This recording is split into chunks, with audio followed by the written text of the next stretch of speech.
Hi, Panguni Uthiram அன்னைக்கு April 11 அன்னைக்கு காலையில் எடுத்த வீடியோ தான் இது. அன்றைக்கி வந்து என்னோடய பர்த்டேவும் கூட. நான் வந்து குளிச்சுட்டு ஒரு காட்டன் சாரீ கட்டியிருந்தேன். பட் ஹஸ்பண்ட் வந்து இந்த பட்டு சாரீ கட்டுன்னு சொல்லி கொடுத்துருந்தாங்க. இது என் முன்னாடி தான் எடுத்திருந்தாங்க. ஆனால் நான் எங்கேஜ்மெண்ட்டுக்கு தங்கச்சியோட எங்கேஜ்மெண்ட்டுக்கு கட்டிக்கலான்னு சொல்லிட்டு வச்சுருந்தேன். ஆனால் ஹஸ்பண்ட் சொன்னாங்க பர்த்டேக்கு தானே எடுத்து கொடுத்தேன், இதே கட்டுன்னு சொல்லியிருந்தாங்க. அதையும் கட்டிக்கிட்டு இருக்கையிலே மல்லிகைப்பூலாம் வாங்கி முன்னாடியே வச்சுருந்துருக்காங்க ஃப்ரிட்ஜில் ஒழிச்சு. நான் பார்க்காத மாதிரி அளவுக்கு ஒழிச்சு வச்சுருந்துருக்காங்க. அதையும் எடுத்துகிட்டு வந்து கொடுத்தாங்க. வீடியோ வந்து ஆனாக இருக்கிறது அவங்களுக்கு தெரியாது. கொடுத்துட்டு அவங்களும் போனாங்க. சரி, ஹாப்பியாக வந்து மல்லிகைப்பூலாம் வச்சு சாரீலாம் கட்டிட்டு பூஜைக்குமே ரெடி பண்ண ஆரம்பிச்சிட்டேன். பச்சரிசி, அப்புறம் துவரம்பருப்பு அதெல்லாம் போட்டு 6 தீப விளக்கு வந்து போட்டிருந்தேன், வெத்தலை விளக்கு. முருகருக்கு நல்லபடியாக பூஜை பண்ணி தீபம் தூப ஆராதனை எல்லாமே காமிச்சு முடிச்சதுக்கப்புறம் ஹஸ்பண்ட் நானும் நல்லபடியாக சாமி கும்பிட்டுட்டு அவங்க காலில் விழுந்து எனக்கு வந்து ஆசீர்வாதம் வாங்கிட்டு திருநீருமே பூசிக்கிட்டேன். அப்புறம் 2 பேரும் வந்து கோயிலுக்கு கிளம்புறதுக்கு ரெடியாக இருந்தோம். பாப்பா, நான், ஹஸ்பண்ட் மட்டும்தான் போயிருந்தோம். அதுக்கு முன்னாடி ஒரு பெரிய சர்ப்ரைஸ் கொடுத்துட்டாங்க. ரிங் வந்து வாங்கியிருந்தாங்க கோல்டில். 1 கிராம் தான். இதை போட்டுக்கோ இப்போதைக்கு, அப்புறமா வந்து இது கூட சேர்த்து நம்ம போட்டுக்கலாம், வாங்கிக்கலாம் அப்படின்னு சொல்லி 1 கிராமில் இப்போதைக்கு என்னால் இது முடிஞ்சதுன்னு சொல்லி கொடுத்துருந்தாங்க.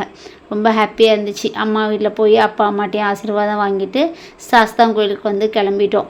எங்களோட பூஜை தான் முதல் பூஜை சாஸ்தாங் கோயிலில். நாங்கள் பால் பன்னீர்லாம் வாங்கிட்டு போயிருந்தோம். எல்லா அபிஷேகமும் முடித்து மாலையுமே கொடுத்துருந்தாங்க. எங்கள் வீட்டில் உள்ள எல்லார் பேர்லேயுமே அர்ச்சனையுமே வச்சு வாங்கியாச்சு.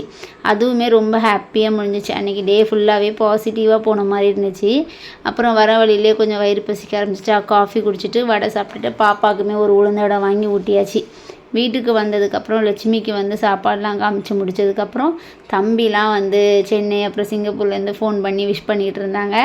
தங்கச்சியுமே வெஜ் பிரியாணி பண்ணி கேசரிலாம் பண்ணியிருந்தா. அப்புறம் எல்லாத்த விட பெரிய சர்ப்ரைஸ், கேக்கு பாக்ஸை பார்த்தோன்னே பயந்துட்டு, என்னடா நமக்கு 1/2 kg ரொம்ப ஓவர் அப்படின்னு நினச்சி பாக்ஸை பார்த்து திறந்தோடனே ரொம்ப சர்ப்ரைஸாக இருந்துச்சு. யூடியூப்பில் அந்த சிம்பிள் போட்டு பிரியா பிகினிங்கிற இது போட்டிருந்துச்சு.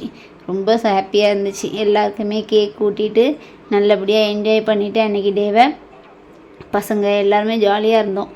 அப்படியே ஒரு ஷோரூமுக்கு போக வேண்டிய வேலை இருந்துச்சு. அங்கேயுமே போயிருந்தோம். எதுக்குங்கிறது வந்து அன்னைக்கு தெரிஞ்சிருக்கும் அந்த வீடியோலேயே.